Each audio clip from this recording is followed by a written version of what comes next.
Hi, can you introduce yourself? So I'm Kate Temkin, or Kate Temkin. The handle spelled K-T-E-M-K-N, or the name are the same. Right. So I usually call myself a hardware hacker or an educational reverse engineer. Right. My focus is on teaching people as much as I can about hardware and about building tools that enable people to kind of explore the world around them via hardware. Right. So I'm here at hardwear.io as kind of part of that mission of being able to get out my message of kind of building tools and building educational material that enable people to explore the world around them and to kind of lift themselves up via the power of something that I think that I happen to find really neat, and then that's getting really deep into the hardware that we all kind of interact with in our day-to-day lives. Right. So generally, when I meet people in the security industry, most of them are into offensive style. The tools they build is just to help themselves out, and then they release in the wild. Some of them talk about defending. How did you get into the complete focus on building tools for others to be able to do all of this? Was this a mentality that you always had, or just something you accidentally discovered? So I've always been really big on open source software. And a lot of the stuff that I do in the open source field is kind of has been focused on this idea that by making our tools open, we can save each other a lot of work. And I actually came into open source by building open source tools directly for education.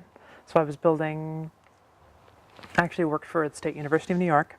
I was a faculty member at the State University of New York at Binghamton.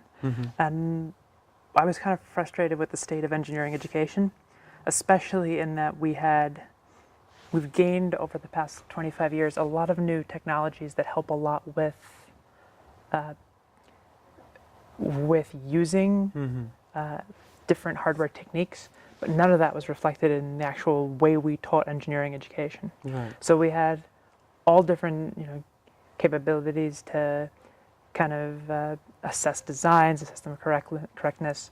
We had all these technologies like being able to stream video over the web, and a lot of that wasn't used in education. So I actually started by building educational tools that were directly tools that help people learn while they were at the university. And from there, I wound up moving on to doing other open source projects. And some of the stuff that I thought was kind of really neat in that field was this idea that we could take one of my main interests, which is hacking on embedded hardware and building embedded systems, and we could start building things that were kind of inexpensive versions of otherwise inaccessible tools.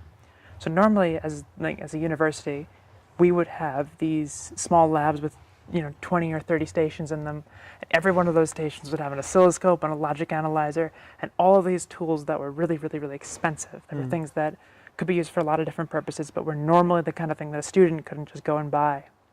And one of the things that occurred to me as I was there was this idea that we have this lab of 30 stations that's being provided to students who come and pay a significant amount of money to get to go to the university and get an education. And both access to those kind of tools and the education itself are things that really shouldn't be accessible only to that relatively small number of people for whom the university system works and who have the economic privilege to be able to go and find themselves in that room. Right. And so being able to build inexpensive ways of doing that, kind of synthesizing that environment without having to go to a university, without having to find yourself in that lucky situation where you could do that, was actually something that I really found an appealing idea. And so I started building tools, not necessarily even for the goal of hardware hacking, but because in building tools that enabled us to explore the world around us, like things like oscilloscopes and spectrum analyzer kind of tools, we could actually start seeing things that were otherwise kind of outside the realm of what we normally work with, right? Normally you see a circuit and you have these fast changing signals, and it's very difficult to visualize what's going on without that instrument, right? And when you start kind of piercing this veil of abstraction, start being able to see that the world is made of these different signals that are actually real and representable with the right tool, then you start understanding things a lot better. And in developing that understanding, you also start to see that what humans build when they build hardware are these pillars of abstraction where they build all different kinds of devices and that are just kind of, we have hardware, and on top of that hardware we have kind of middleware, we have what some people would call firmware, Yeah. we have software on top of that often. Those whole stacks themselves are pillars of abstraction, and it's Right. often really difficult to see what's at the bottom without, having a lot of different kinds of tools and a lot of different techniques for working on those things. But by gaining that knowledge, we can actually kind of enable ourselves to both understand things better, and then once we understand things better, we start seeing the kind of flaws in them. Right. So it turned out to kind of be a natural synergy to build tools that people like hackers used specifically because hackers tended to be the people who needed that depth the most. They needed Right. to be able to have the full understanding of the system. So I kind of gradually made my way from educating people at a university and trying to focus on getting one class of 100 people to understand things really well, to building tools that could hopefully make it so that everyone could understand things really well. And those tools, it turns out, are mostly useful to people who want to learn and want to understand, and hackers actually make up a pretty good amount of that community. Right. So So a lot of it has been that kind of progression towards enabling people to understand things in order to, right. and specifically in this case, enabling people who, hack on hardware was a Right. primary goal that kind of came out of that educational goal. So like all great things, this stems from frustration as well. So Yeah, so it's kind of, I'd say frustration and kind of a sense of, there's kind of a latent sense of unfairness in all of this, Right, that right. if you look at all the people who, if you look at the kind of people who succeed a lot in this, and you look at the people who are like the great hackers of the past 20 years, there tends to be a really defined correlation between, you start seeing these stereotypes where, like, the great hacker is there's this one guy who is, kind of a rock star who got everything right from the Right, beginning, usually right. someone who is wealthy and white and kind Right. of, and male, and it winds up being, if you really look at the situation, it's not something where these people are especially good at this or especially well poised to be great hardware hackers. It's that they're given a lot of the opportunities that other people don't have. So if you think about all the women who can be just as good at hardware hacking and who often are just as good as hardware hacking, really Right. the reason you have so much fewer of them in the field is because they actually are not given the opportunity. They're treated differently. There's a lot of kind of fundamental unfairness in the system.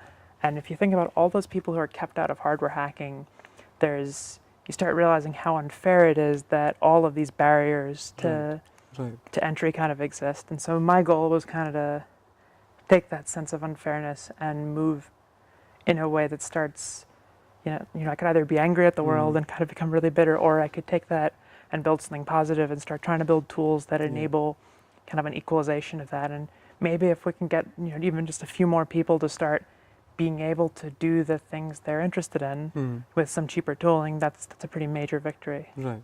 So On it's that kind of, note, I wanted to ask you something. But it's two questions in one. The industry has progressed from a very closed place where vendors did not like to work with, for lack of a better phrase, hackers. But it's improving. Industry has also been terrible at inclusivity, whether it's women or LGBTQ community.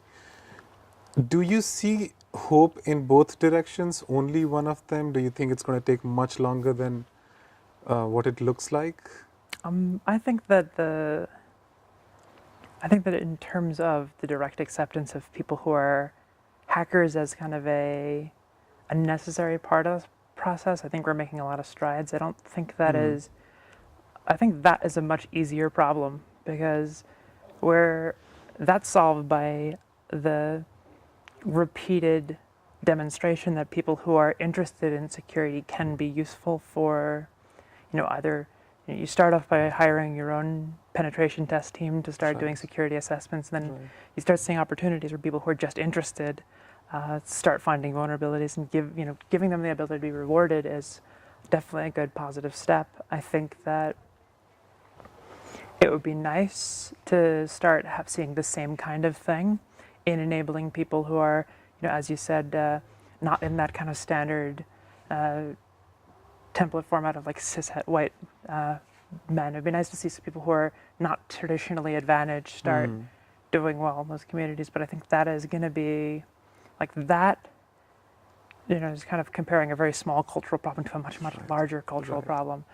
But either way, some of the solution, I think, to both problems there are some parallels there, because in both cases, I think it is a question of people seeing the value that comes from including these people in their processes. And in the same way that we wind up having, like the vendors have over the past 10 years, kind of realized that these people who are going to be interested in hacking are going to be great assets if they include them in their process. I think we should hopefully be able to see awareness growing of the fact that we need to start encouraging diversity within the space, and that we need to kind of identify the barriers to entry for a lot of people. And in both cases, in the case of hackers, you have this really simple issue where, for example, maybe stop suing them was a good way to start, right? And then move on to actually people have kind of thought, how can we create environments that encourage them to start thriving here? And solutions like bug bounties have been first steps towards those kind of things, moving that cultural view from how do we not necessarily drive them away to maybe how do we start making this something where we recognize and appreciate these people. I think that there's kind of similar steps that are going to need to happen on a much broader scale, where we start saying, okay, what are we doing that drives people away in a larger sense? What are we doing that keeps people out of hardware hacking? And that keeps people out of the industry in general. And once we start identifying those barriers to inclusion, then we can start working on fixing them in a way that's not kind of like a lip service like we see a lot these days.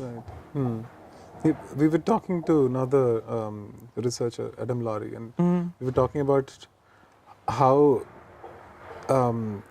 vendors working with hackers through bug bounty and other ways has been an economical decision as well. It's been inevitable, but it's also economically valuable for them. So I think that point, you make that point as well. I think that there's, unfortunately, I don't see any immediate move of us away from a system where these things are not driven by people's benefit, right? So it's not, I think most people are not operating out of a sense of, I want to do this out of a sense of fairness for other people. I think most, especially in something as diffuse as a corporate structure, you don't have a shared pool of values as much as that one common motivating factor that they want to grow their company, they want to increase their profits. And I think that can be, I think that's unfortunate that you have that diffusion of values, but I think that can be something that we harness in order to start, making the economic case for inclusion in all of those fronts. And I think there definitely is a lot of economic value in both including hackers and including hackers and engineers from all walks of life. I think it's sad that we have to make the economic argument, but I think it's kind of, that is where reality is right now. So I have one final question. So this is the first time you're at hardwear.io. How's been your impression, and do you have any suggestions that we could improve? I've been enjoying the conference so far. I think that I always like going to the smaller conferences. I think that one of the things that's always striking to me, though, about these conferences is you kind of look at the audience around you, and you look at the people who are there, and you really get that same kind of impression that I did in academia, which is that we are kind of by economic necessity providing a service only to the people who are capable of finding themselves in this venue, right? So that means people had to either have a talk to submit and had the right kind of connections or environment to be able to submit a talk, or they had to be, in the majority case, in a position where an employer was willing to spend money to send them here, or they had to be right in this little geographic region. And so one of the things that I find, I think that would help a lot of events, and then I think that like CCC does really well with the resources they have, is trying to take the focus of the event and focus not just on impacting the people who are here, but on treating these kind of 2-day periods, these get-togethers, as a opportunity to both produce content that can be shown to other people. So like recorded talks are a great example. Live streams are a great example. CCC tries to be inclusive by developing infrastructure where even people who are seeing the streams over the internet can ask questions, and kind of trying to bridge that gap between the people who are economically able to make it to the CCC and the people who are sitting there and watching on a home computer. I think kind of filling that gap is important, and being able to provide the same opportunities, but also kind of focusing on, we're here, we're in this kind of this privileged environment where we're capable of sitting and talking with vendors, we're capable of talking with other people who are into this field. And it would be nice to take that opportunity to try to address some of these issues as a group while we kind of all have our heads down together. So in much the same way that we have in the past said, how can we actually get vendors to stop attacking us? How can we make this a positive value proposition for everyone here? I would love to see these kind of events be the kind of thing where we use the planning time we have to make to